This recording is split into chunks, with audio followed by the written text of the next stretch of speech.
Electric effect के अंदर third जो ग्राफ है आपका stopping potential versus frequency of incident radiation.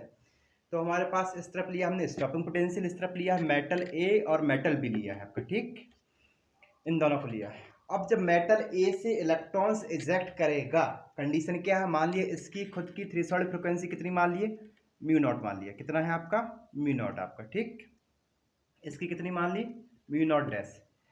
तो जब मेटल ए का इलेक्ट्रॉन्स इजेक्ट होना स्टार्ट होगा तो कंडीशन क्या होगी, जो हम लोग एनर्जी दे रहे हैं वो किससे ज़्यादा होनी चाहिए, म्यू नॉट से, ऐसी इसका म्यू नॉट डैश से आपको, ठीक, होनी चाहिए ना।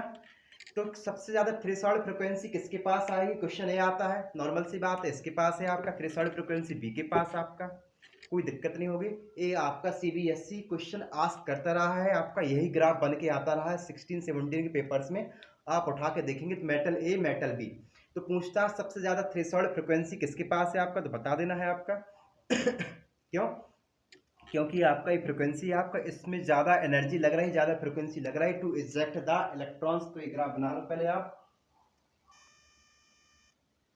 तो इस ग्राफ में खास है क्या आपका कि मतलब हर एक मेटल की खुद की एक फ्रीक्वेंसी होगी, मिनिमम फ्रीक्वेंसी होगी, जिससे आपका वो इलेक्ट्रॉन्स इजेक्ट करेगा आपका।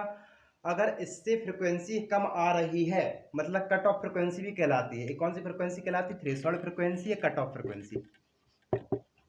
अगर इससे कम आया तो पॉसिबिलिटी नहीं है आपका कि मेटल इलेक्ट्रॉन्स आपका इजेक्ट करे। एक ग्राफ कैसा जा रहा है आपका, लीनियर ग्राफ जा रहा है आपका, ठीक, किसके साथ, फ्रीक्वेंसी के साथ और आपका स्टॉपिंग पोटेंशियल के साथ, ओके। तो यहाँ पे एक निगेटिव हमारे पास ऐसे नीचे बढ़ाएंगे आपका, तो इसमें भी बनता है आपका ऐसे, इसका नीचे बढ़ाएंगे तो किसका स्टॉपिंग। दूसरा जो आपका क्वेश्चन बनता है सीबीएसई में, इसी से इसको रीच करें थोड़ा सा पोर्शन, अब देखना, अगर हम लोगों ने पीछे की तरफ इनको मिलाया इस तरह से आपका, ठीक, तो थोड़ा तिरछा जाएगा आपको, इस तरह से मिलाया आपका, इस तरह से आपका, ओके। अब किसके पास स्टॉपिंग पोटेंशियल ज़्यादा है, इसके पास स्टॉपिंग पोटेंशियल ज़्यादा है या इसके पास स्टॉपिंग पोटेंशियल ज़्यादा है। नॉर्मल सी बात, मेटल बी के पास स्टॉपिंग पोटेंशियल की वैल्यू कैसी है आपकी, ज़्यादा है। क्यों, क्योंकि इसको ज़्यादा एनर्जी दी गई है, ज़्यादा एनर्जी दी गई है, मतलब ज़्यादा नंबर ऑफ इलेक्ट्रॉन्स दी गए हैं, आपके बोल दो ज़्यादा फ्रिक्वेंसी दी गई है, तो इसको रोकने के लिए ज़्यादा स्टॉपिंग पोटेंशियल लगेगा, ठीक, ये भी क्लियर हो गया होगा। अब इसकी इक्वेशन हम देखते हैं आइंस्टीन के फोटो इलेक्ट्रिक, ठीक, इफेक्ट से आपका। तो आइंस्टीन का फोटो इलेक्ट्रिक इफेक्ट होता क्या है, यहाँ से देखते हैं, ग्राफ बना लो आप, दो ग्राफ से क्वेश्चन आते हैं। तो इसमें क्या है आपका, स्टॉपिंग पोटेंशियल किसका ज़्यादा होगा, बी का ज़्यादा होगा आपका। स्टॉपिंग पोटेंशियल क्यों ज़्यादा होगा, क्योंकि इसको रोकने के लिए ज़्यादा हम लोगों को एनर्जी रिक्वायर्ड है आपका अपोजिट पोलैरिटी की। लास्ट टॉपिक है आज की क्लास का, ख़त्म करते हैं आज की क्लास, ठीक। हमने चाहा तो एक उसमें कर दें वीडियो में, लेकिन वो डिलीट हो गई वीडियो, दूसरे में चला गया, अलग अलग वीडियो बन गए हैं। टॉपिक है हमारे पास Einstein photo electric effect equation है। आइंस्टीन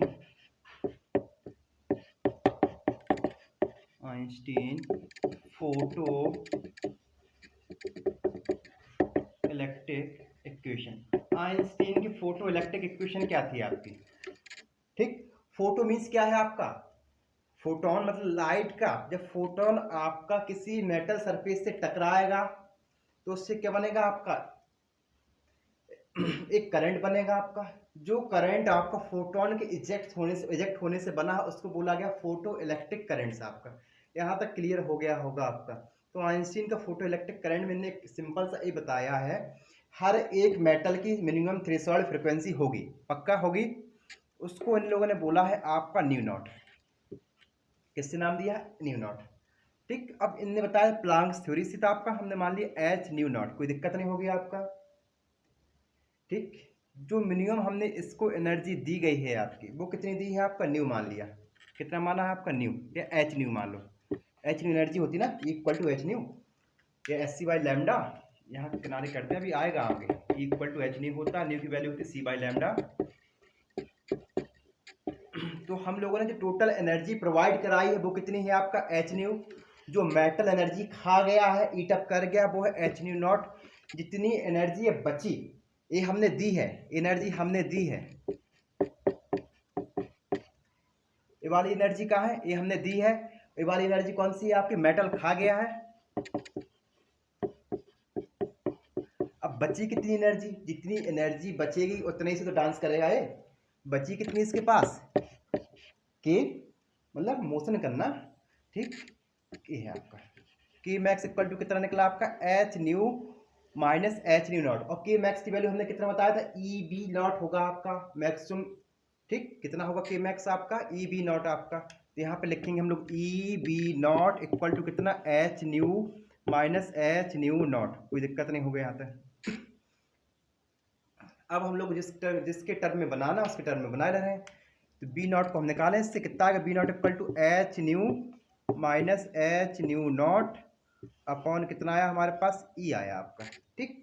अब इससे हम लोग बनाएंगे आपका टर्म कुछ, y equal to M X plus C बनाएंगे, तो नॉर्मल सी बात है, हमें y दिख रहा है आपका, दिख रहा है ना y, this is the y, ये हमको c दिख रहा है आपका, ठीक। इसकी जगह हम फाइव भी लिख सकते हैं, क्या लिख सकते हैं, अगले स्टेप में फाइव लिख दें क्या, एनसीईआरटी में लगा फाइव लिख के बताएगा आपको, तो कंफ्यूज नहीं होना, हम यहाँ पे स्टेप चेंज कर रहे हैं, ठीक, यहीं से लिख दें ऊपर से,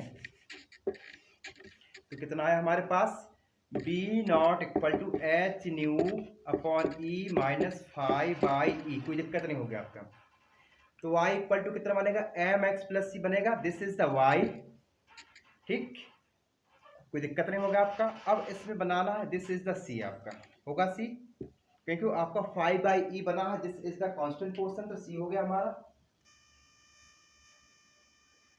ओके, तो y हो गया, ac हो गया। अब बच्चा क्या हमारे पास mx, तो h बाई ई क्या है, कांस्टेंट है आपका m, ये हम लोग वेरी करा सकते हैं क्योंकि हम लोग दे रहे हैं फ्रीक्वेंसी एक्स एक्सिस में क्या है, वहां तक लग गया होगा, क्लियर हुआ, वहां तक रेज करते हैं हम लोग, उसके आगे बढ़ते हैं हम लोग।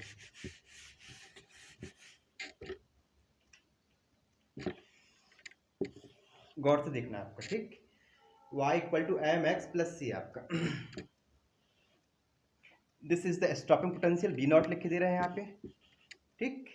यहाँ पे आपका एक्स एक्सिस में क्या लेना, न्यू, हमने फ्रीक्वेंसी ले ली है आपकी, इस तरह से आपका लिख दे, फ्रीक्वेंसी कंफ्यूज नहीं होना, वो न्यू वो है आपका स्टॉपिंग पोटेंशियल है आपका, क्या है आपका स्टॉपिंग पोटेंशियल है आपका। स्टॉपिंग पोटेंशियल वर्सेस किसका ग्राफ बनाना हम लोगों को, आपका फ्रीक्वेंसी का बनाना, चलो बनाते हैं इसका।